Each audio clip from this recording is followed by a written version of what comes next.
He has just been appointed as the chairman of the board of the mobile-based social network Mixit, which has 7.4 million active users. He's the current CEO of FNB, the company that introduced us to Steve. He has been described as Africa's most innovative banker. But can we bank on him to fill Redi Tlhabi's shoes, even if it is for just one show? This week, Michael Jordaan will be standing in for Redi Tlhabi. The Friday Stand-In. Friday, 9 to 12. Michael Jordaan, great having you.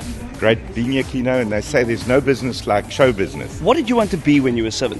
It's very simple. I wanted to be a cowboy. Who or what was your greatest childhood influence? It wasn't an individual, it was books. I'm a bit of a nerd.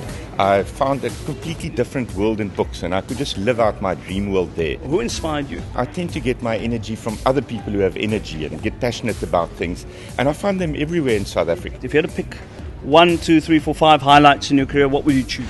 Look, the major one would be when FNB was awarded the most innovative bank in the world. We sometimes forget how good the South African banking system is, and to be chosen amongst all the banks out of 193 countries in the world, that was a great accolade. What was the best moment in your life? There were 3. I can't have preferences here. It was the birth of my 3 daughters. I was present every single time, and I think it's the most amazing thing. In fact, I think it's what we live for. And your greatest regret? I wish somebody had told me to take more risk in life. I came from, I think, a conservative background where you had to work hard, study hard, get a job. I now realize in life that risk and reward are related, and the more risk you're willing to take in your life, chances are the greater the reward.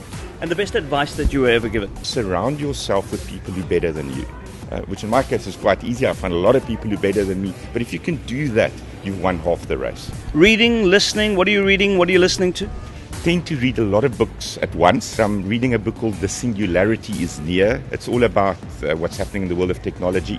Another book on abundance, and also a book on the startup game, because I'm very interested in startup businesses.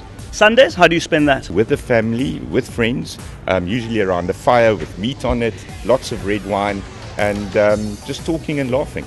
And your hopes for South Africa? You know, I'm a very passionate South African. I do believe that there's a very positive future for us, but only if we create it ourselves. I have 3 daughters. I hope they grow up in a country where they won't be discriminated against because they're women or because they're white. I hope by that time we're over all the bad things that have happened in the past.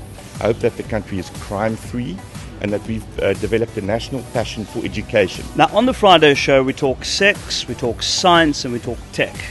Which one are you looking forward to discussing most?